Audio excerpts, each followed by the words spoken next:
ጤና ይስጥልኝ አድማጭ ተመልካቾቻችን መላው የአማራ ሕዝብ ይህ መልእክት የምናቀርብላችሁ ከአማራ ፋኖ መረጃ ማዕከል ወይም from Amhara Fano Information Center ነው። መልእክቶቻችንንም እንደሚከተለው እናቀርብላችኋለን። መልካም ቆይታ። ሰላም ጤና ይስጥልኝ የአማራ ፋኖ መረጃ ማዕከል ቤተሰቦች በያላችሁበት ሰላማችሁ ይብዛ። ሰሞንኛ መረጃዎችን ይዘንላችሁ መተናል። ፋኖ ሚዲያዎች ነን።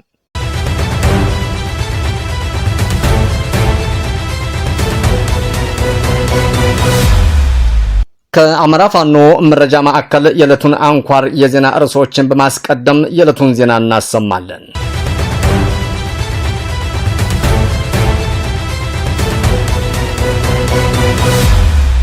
በአማራ ህዝብ ጥላቻ ያበደው አገዛዝ ዛሬም የዘመናችን ጨካኙ ጥቁር ሂትለር የንጹሃን አርሶ አደር መኖሪያ ቤትን ሙሉ በሙሉ በድሮን አውድሟል።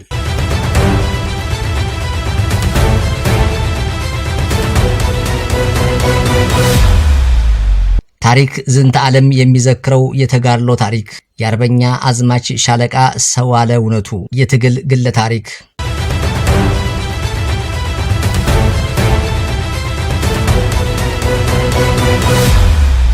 የይቅርታና የወንድማማችነት መገለጫ የቀድሞ የሰላም አስከባሪዎች ወደ ማህበረሰባቸው ተቀላቀሉ።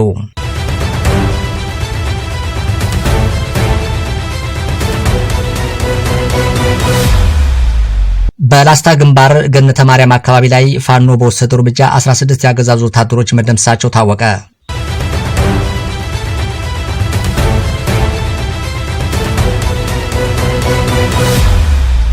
ውድ የአማራ ፋኖ መረጃ ማዕከል አድማጮቻችንና ተመልካቾቻችን የዕለቱን ዝርዝር ዜናዎች በሚከተለው መልኩ ስለሚቀርቡ እንድትከታተሉን እንጋብዛለን።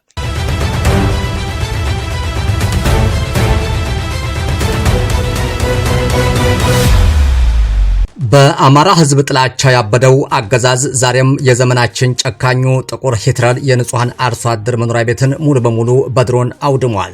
የኢትዮጵያ ህዝብ የመከራ ቋት የሆነው የ21ኛው ክፍለ ዘመን የፋሽስታዊ አገዛዝ ዛሬም እንደተለመደው የአማራን ህዝብ በከፍተኛ የወለድ ብድር በገዛው ድሮን ህዝብን የመጨፍጨፍ መደበኛ ስራው ያደረገው አገዛዝ የንጹሃን አርሶ አደሮችን መኖሪያ ቤት ሙሉ በሙሉ ሲያወድም በውስጡ የነበሩ የቤት እንስሶችን ጨምሮ የቤት ንብረቶችንም በተፈጸመው የድሮን ጥቃትም ወደ አመድነትም ተቀይረዋል።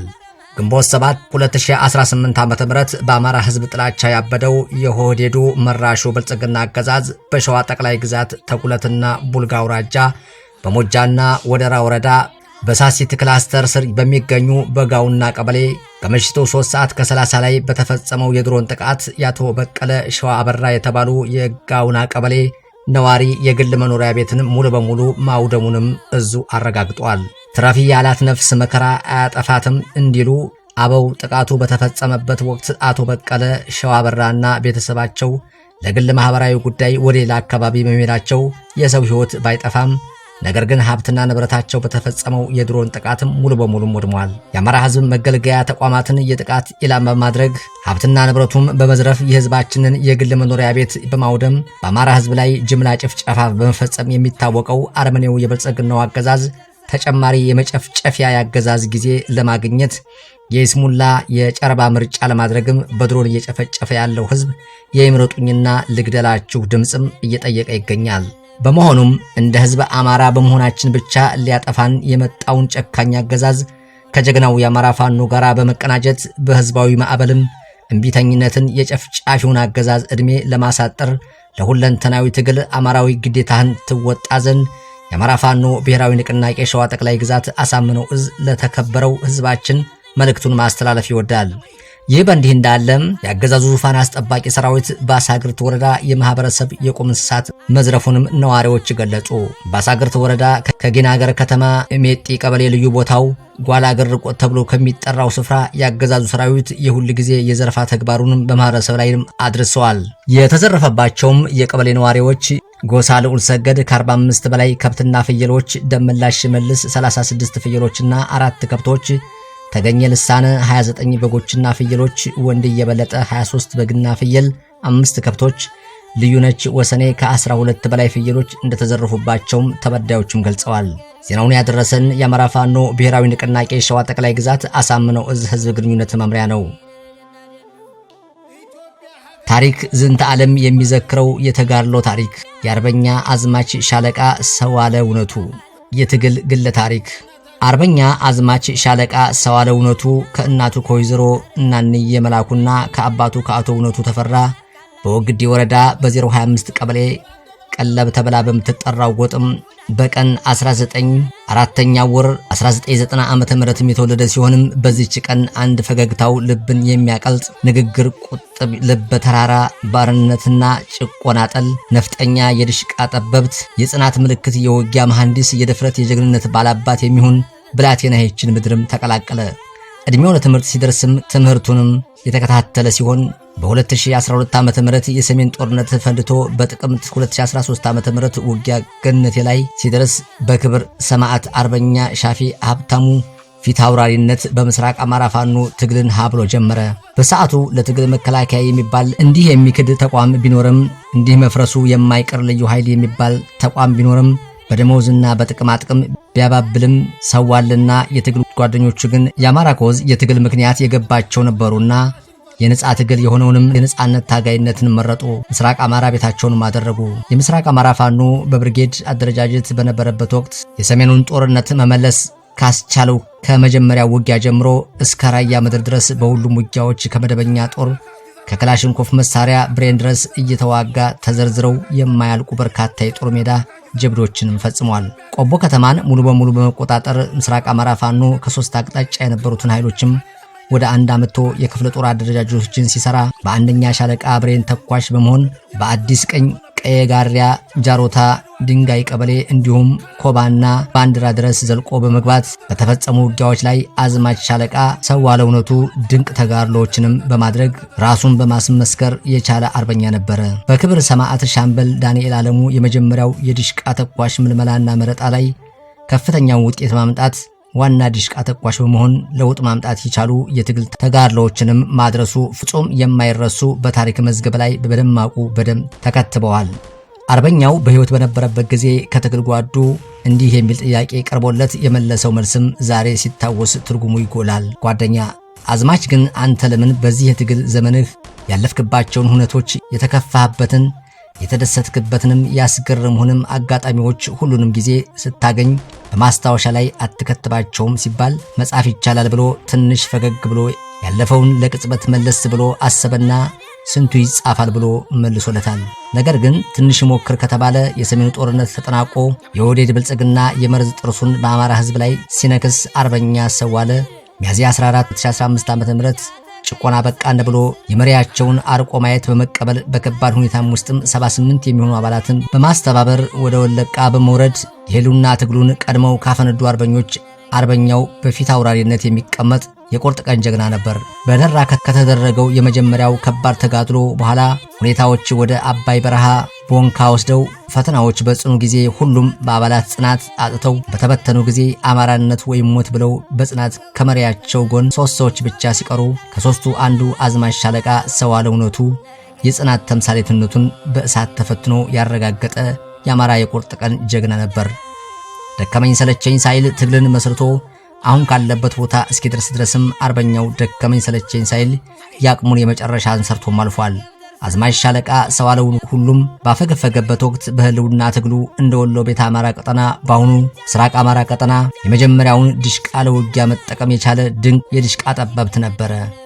የሰዋለ ድሽቃ በጥላት ዘንድ ፍርሃትን በመፍጠር ዘንድ ልዩ ቦታ ነበረው። የሚተኮስበት ቴክኒክ በጥላት ገና በድምጹ ይለዩት እንደነበርም ተመስክሮለታል። የትግል ጓዶቹ ስለ አዝማች ሻለቃ ሲመሰክሩ በእነሱ አጠራር አዝማቹ እያሉ አዝማች ሰዋለ ድሽቃ በሚተኮስበት ወቅት ጥላት የሚያውቀው ሲያርፍበት ብቻ ነው። መሬት ማንበብን ያውቅበታልና ሁሌም ድንቅ ቦታ ላይ ሆኖ ስለሚተኩስ ሁሌም ውጤታማነቱም እጥፍ ያደርገዋል ይለውታል። አንደኛ ድሽቃ ከ24000 የጥላት ኃይሎችን ከጥቂት ብርቱ ጓዶቹ ጋር አፈርድም የማብላትም ችሏል። 223 መሳሪያ በአንድ ድሽቃ ምንም ውጤት እንዳያመጡ ማድረግ የቻለ ጀብደኛም ተኳሽ ነበር። አዝማች ሻለቃ ሰዋለ እውነቱ ዘመን አልፎ ትግል መሪዋን ጠርታ የ45ኛ መብረቅ ክፍለ ጦርን ከድሽቃ ተኳሽነትም ባሻገር መሪ ሆኖ ምክትል ዘመቻ እንዲሁም ዘመቻ መሪ ሆኖ ስመጥር ታሪክ የማይረሳቸው ጀብዶችን መፈጸም የቻለ አርበኛ ነበር። አዝማች ሻለቃ ሰዋለ እውነቱ በድፍን ወሎ ውጊያን ያልተዋጋበት ያልመራበት ጀብድ ያልፈጸመበት ደሙን ያላፈሰሰበት አጥንቱን ያልከሰከሰበት ስፍራም የለም። 2 ጊዜ በከባድ ቆስሎ በስነ ስርዓት ሳያገግም እየተመለሰ ፋኖ እየተዋጋ ያገግማል በሚል መርሁ ጸንቶ ታግሏል። ስለ ፋኖ አንድነት ወጥቷል ወርዷል። ወንዝ ሳይገድበው ጎጃም እንዲሁም ሸዋ እየተሻገረ ቁጥር ስፍር የሌላቸው ውጤታማ ውጊያዎችንም መርቷል። አዝማች ሻለቃ ሰዋለ እውነቱ በሰራዊቱ ዘንድ እጅግ ተወዳጅ፣ መሪዎችን አክባሪ፣ ትዕዛዝን የመፈጸም ችሎታ ሁሌም በመሪዎቹ የሚመሰከርለት ሰው አክባሪ ሆኖ ኖሮ አልፏል። አዝማች ሻለቃ ሰዋለ እውነቱ በ4/9 ወር 2018 ዓ.ም በወግዲ ወረዳ ትልቅ ድል የተመዘገበበትን ተጋድሎ መርቶ ወግዲ ከተማ ሙሉ በሙሉ ለመቆጣጠር በከተማ ውስጥ በነበረበት ውጊያ ከፊት ቀድሞ በመግባት የጥላትን ቅስም መስበር ያስቻለ ድንቅ ተጋድሎ አድርጎ በአደባባይ በጦር ሜዳ በክብር በጀግንነትም ተሰውቷል። 6 ዓመታትን የአማራ ሕዝብ ህልውና ይረጋገጥ ዘንድ በተጠራበት ሁሉ መሰለፍ ታግሎ ለትግል መስመሩ ዓላማ እንደጸና ኖሮ አልፏል። አንድ ሰዋለ እልፍ ሰዋለዎችን ያፈራል። ጀግና አርበኛ ነውና በታሪክ መዝገብ ላይ ዘላለም ሊዘከር ዘላለም ሊኖር ታሪኩንም በወርቅ ከትቦ አልፏል። ታጋይ ይሰዋል፣ ትግል ይቀጥላል።